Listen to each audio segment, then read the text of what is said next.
मेरे प्यारे देशवासियों,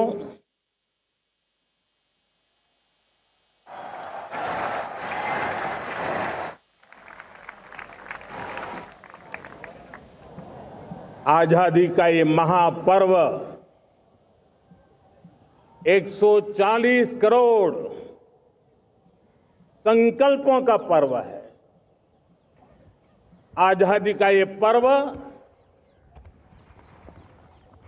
सामूहिक सिद्धियों का गौरव का पल है। हर हृदय उमंग से भरा हुआ है। देश एकता की भावना को निरंतर मजबूती दे रहा है। 140 करोड़ देशवासी आज तिरंगे के रंग में रंगे हैं। हर घर तिरंगा, भारत के हर कोने से, चाहे रेगिस्तान हो या हिमालय की चोटियां, समंदर के तट हो या घनी आबादी वाले क्षेत्र, हर तरफ से एक ही गुंज है, एक ही जयकारा है। हमारी प्राण से भी प्यारी मातृभूमि का जयगान है।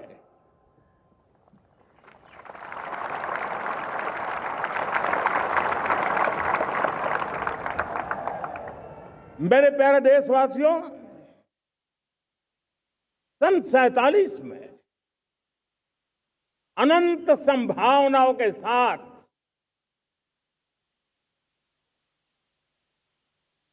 कोटि कोटि भुजाओं के सामर्थ्य के साथ हमारा देश आजाद हुआ। देश की आकांक्षाएं उड़ानें भर रही थी, लेकिन चुनौतियां उससे भी कुछ ज्यादा थी। पूज्य बापू के सिद्धांतों पर चलते हुए संविधान सभा के सदस्यों ने एक बहुत ही महत्वपूर्ण दायित्व निभाया। भारत का संविधान गत 75 वर्ष से एक प्रकाश स्तंभ बन करके हमें मार्ग दिखाता रहा है। भारत के संविधान निर्माता अनेक विद महापुरुष डॉक्टर राजेंद्र प्रसाद, बाबा साहब आंबेडकर, पंडित नेहरू, सरदार वल्लभ भाई पटेल, डॉक्टर सर्वपल्ली राधाकृष्णन जी, इतना ही नहीं, हमारी नारी शक्ति का भी योगदान कम नहीं था।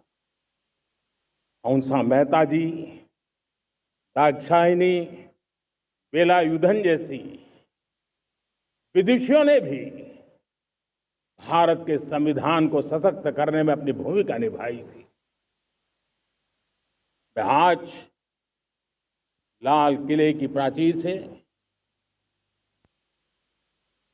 देश का मार्गदर्शन करने वाले, देश को दिशा देने वाला संविधान के निर्माताओं को आदरपूर्वक नमन करता हूं।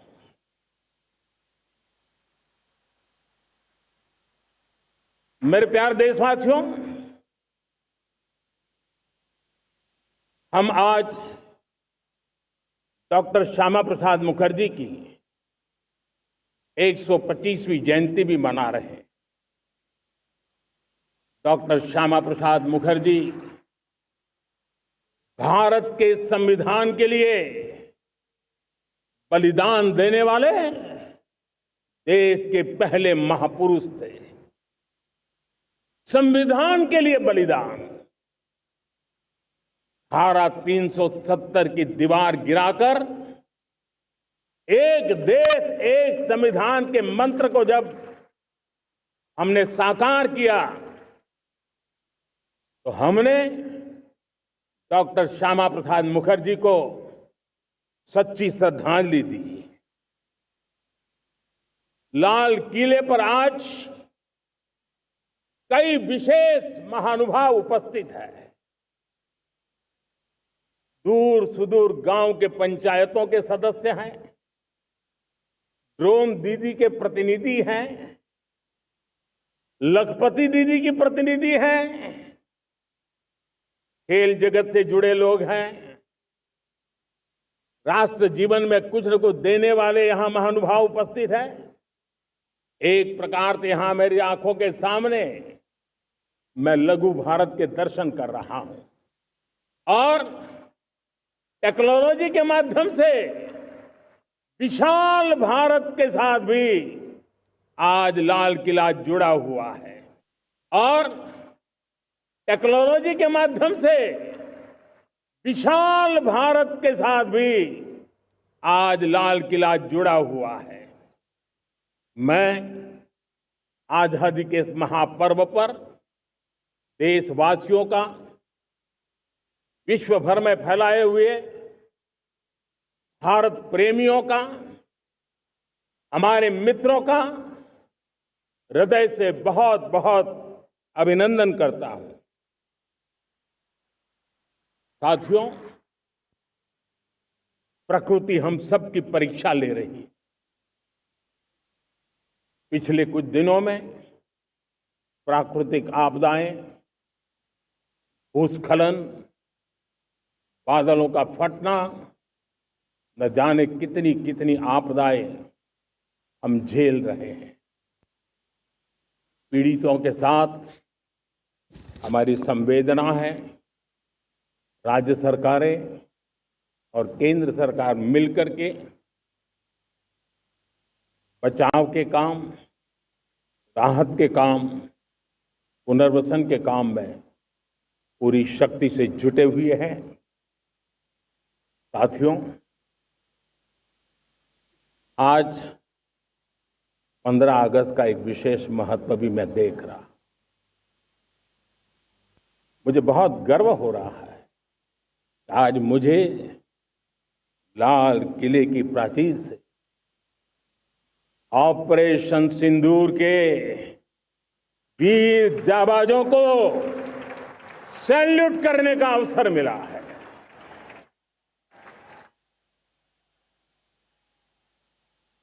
हमारे वीर जाबाज सैनिकों ने दुश्मनों को उनकी कल्पना से परे सजा दी है।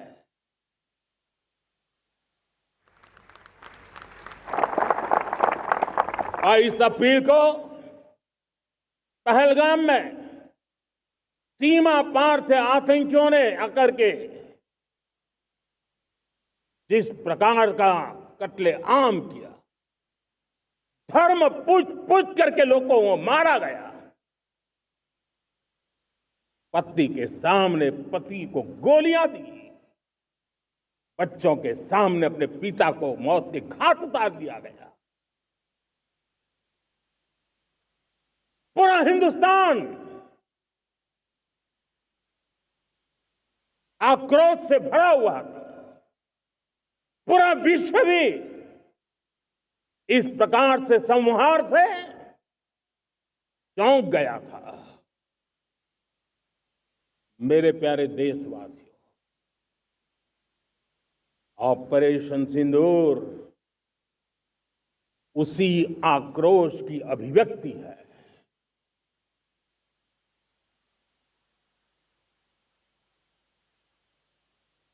बाईस तारीख के बाद हमने हमारे सेना को खुली छूट दे दी। रणनीति वो तय करे, लक्ष्य वो तय करे,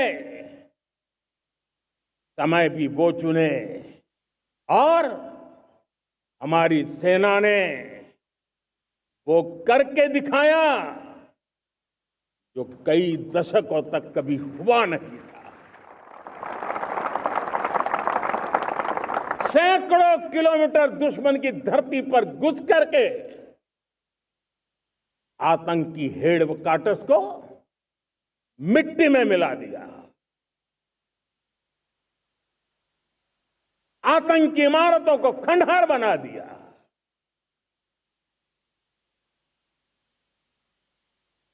पाकिस्तान की नींद अभी भी उड़ी हुई है।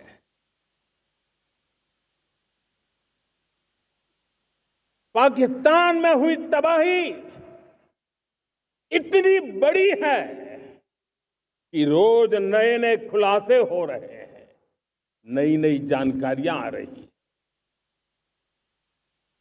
मेरे प्यारे देशवासियों, हमारा देश कई दशकों से आतंक को झेलता आया हुआ है। देश के सीने को छलनी कर दिया गया है। अब हमने एक न्यू नॉर्मल प्रस्थापित किया। आतंक को और आतंकी को पालने पोसने वालों को, आतंकियों को ताकत देने वालों को अब हम अलग अलग नहीं मानेंगे।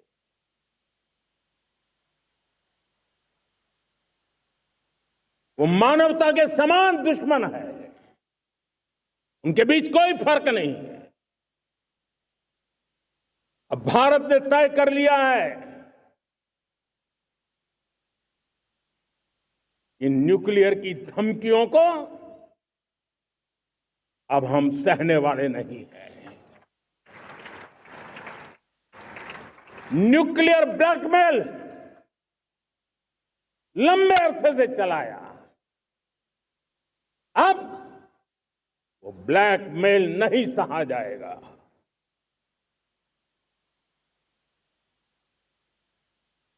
आगे भी अगर दुश्मनों ने ये कोशिश जारी रखी, हमारी सेना तय करेगी, सेना की शर्तों पर, सेना जो समय निर्धारित करे उस समय पर, सेना जो तौर तरीके तय करे उस तौर तरीके से, सेना जो लक्ष्य तय करे उस लक्ष्य को अब हम अमल में ला करके रहने वाले हैं। हम मुंह तोड़ जवाब देंगे। मेरे प्यारे देशवासियों, भारत ने तय कर लिया है, खून और पानी एक साथ नहीं बहेंगे।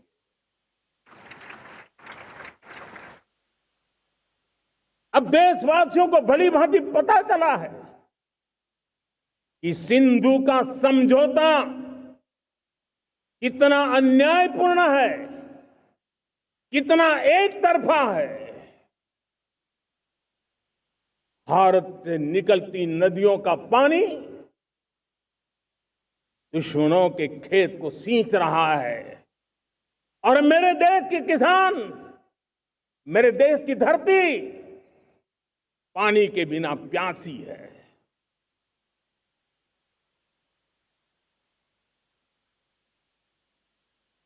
ये ऐसा समझौता था जिसने पिछले 7 दशक से मेरे देश के किसानों का अकल्पनीय नुकसान किया है।